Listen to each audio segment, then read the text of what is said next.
fishes, welcome back to our forex trading for beginners series. Now if it's your first time learning on our channel, please make sure to smash that like and subscribe button. So in today's video, I want to reflect with you guys on the trades I took on USDT for the month of September, right? Apart from the trade that I did share with you guys on the previous video. So in today's video, I want to show you guys two losses that I took in a row and how I was able to evolve my structures to be able to capitalize on the third trade, because that's the one that actually committed to the setup, and I was able to recover from my losses and still be on the profitable side.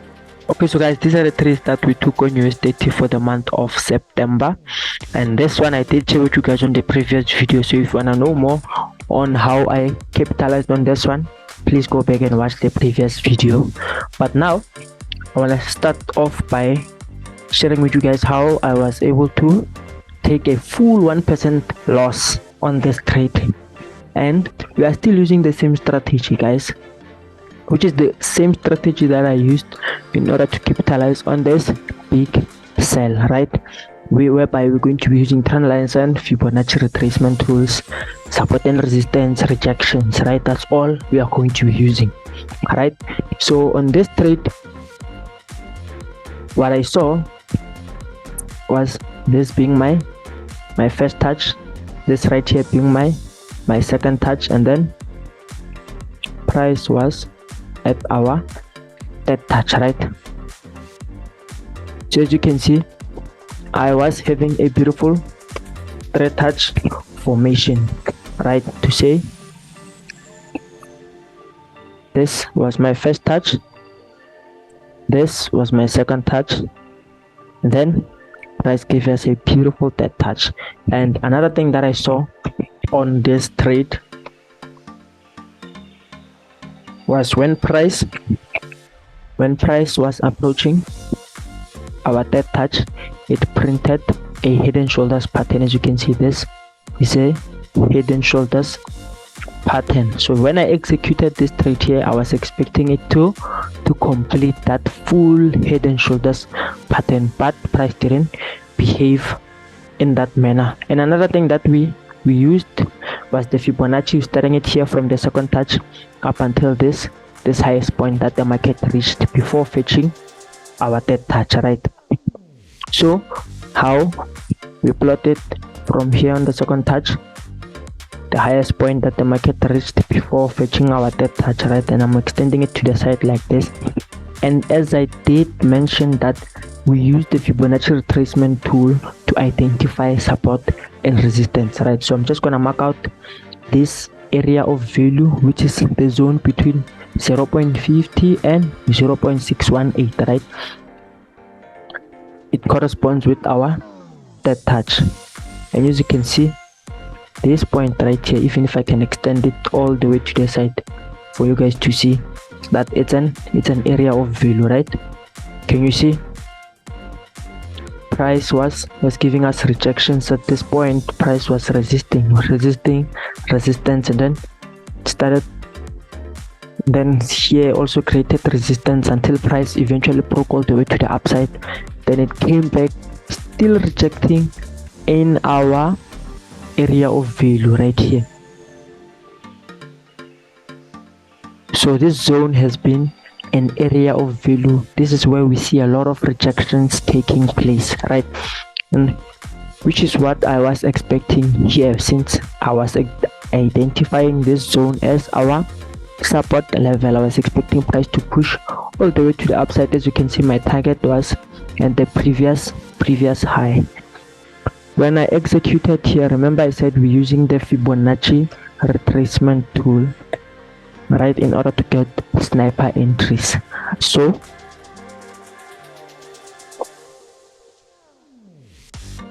when I entered here,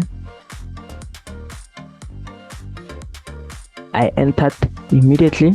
This is the third touch, right? So as I saw this third touch, price pushed all the way to the upside and then retraced, started losing momentum to the downside. And then when I saw this rejection right here, as you can see, this is a hammer, right?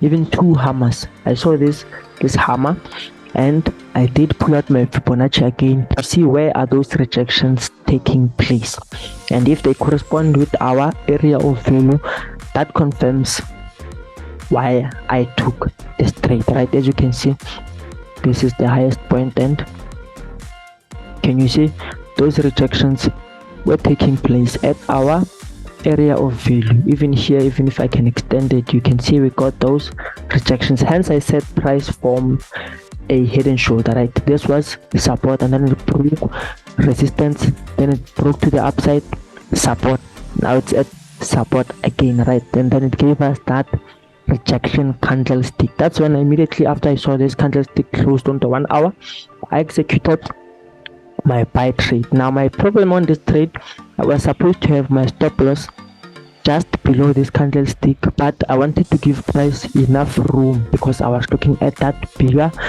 structure. Hence my stop loss was below the previous high. But price, what it did, let's go back to the 15-minute time frame. Okay, so here on the 15-minute, as you can see, I also had some form of double bottom structure forming here. This was my double bottom, and then took that buy price, immediately went into profit, but then I wasn't active on the charts.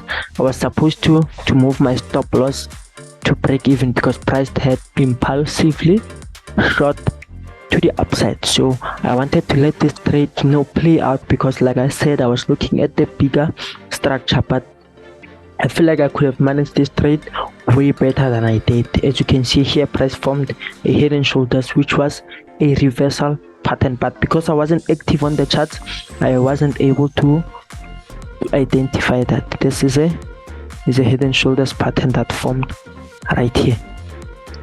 But because of I wasn't active on the chart, I couldn't spot this, so price just went into profit and then took a full 1% loss, right? So after price took me out and broke my upward trend line, that's when I saw that no, this is a change of trend, right? Remember, because I said if the market breaks below 61.8, it means that now the move is no longer a retracement, but it's a reversal. So that's when I started changing and started looking for sales. Now that's when I started seeing this being the impulse, this as the correction, and then this was the impulsive push to the downside, to show that there's more momentum to the downside and less momentum to the upside. So that was a signal for me to start evolving my structure, right? And how I went about evolving my structure, I started identifying this big pattern. As you can see, I have a beautiful 1 2 3 touch formation also here. This was first touch, second touch, then this was our third touch, right? Giving us something like this impulse, and then this is a correction. As you can see, it's more like a wedge, then expecting the push to the downside again. And in this case, this was my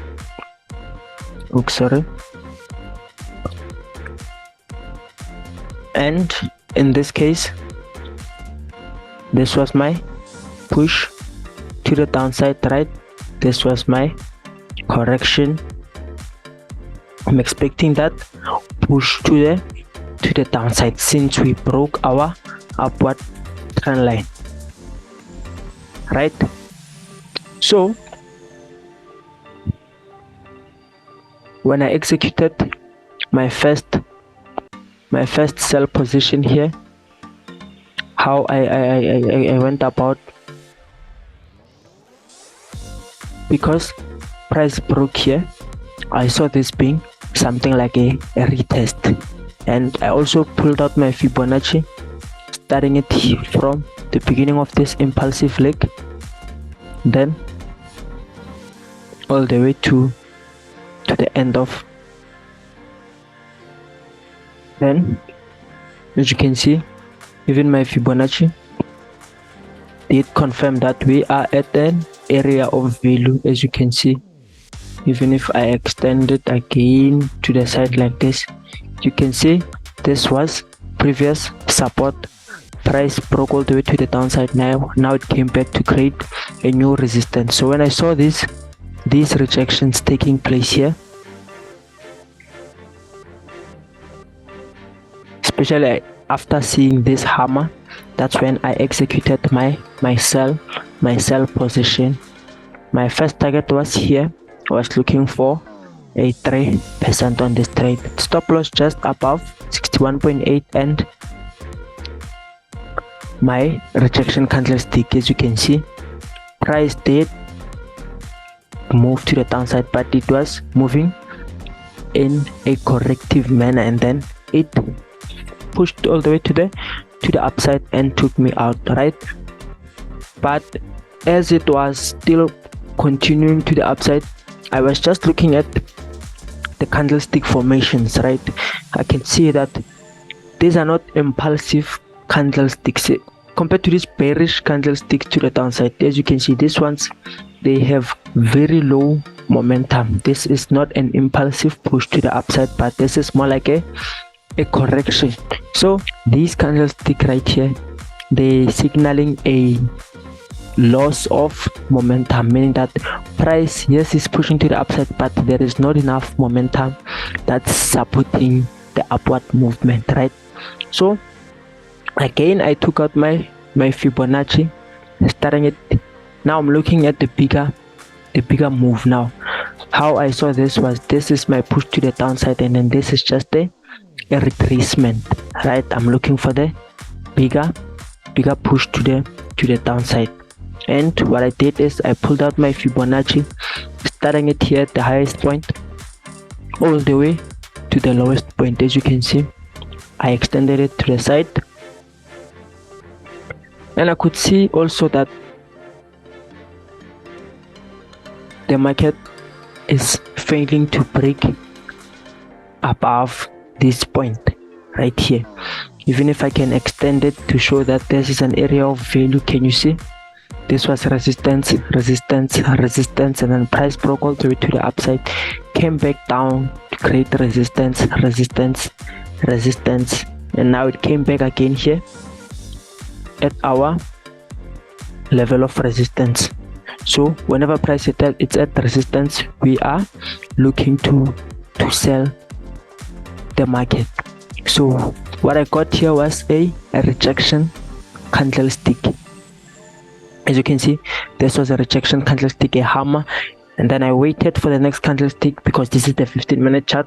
I waited for the next candlestick to see what will happen next, and I saw a bearish candlestick. I didn't want to think too much on this trade. I just executed this trade, even though I was coming from consecutive losses, but I didn't want that to stop me from taking the next trade as it presents itself, right?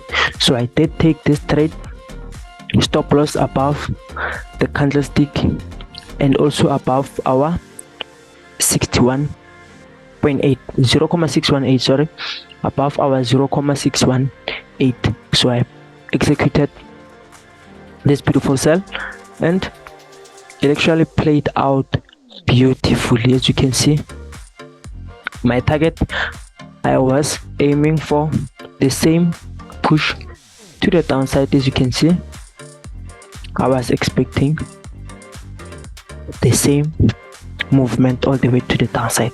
So here I was able to capitalize on 12%. So I was up by 10% overall and above, because I took 1% loss, and this 1% loss, overall 2% loss, and this 12% gain, which made me up by 10%, right?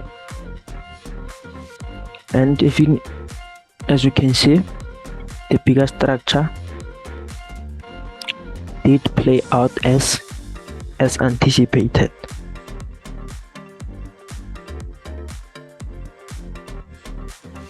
And you see, this was support, resistance, price broke all the way to the upside. This was support, went down, created resistance, resistance, and then it broke all the way to the upside, went down again to create resistance, resistance again.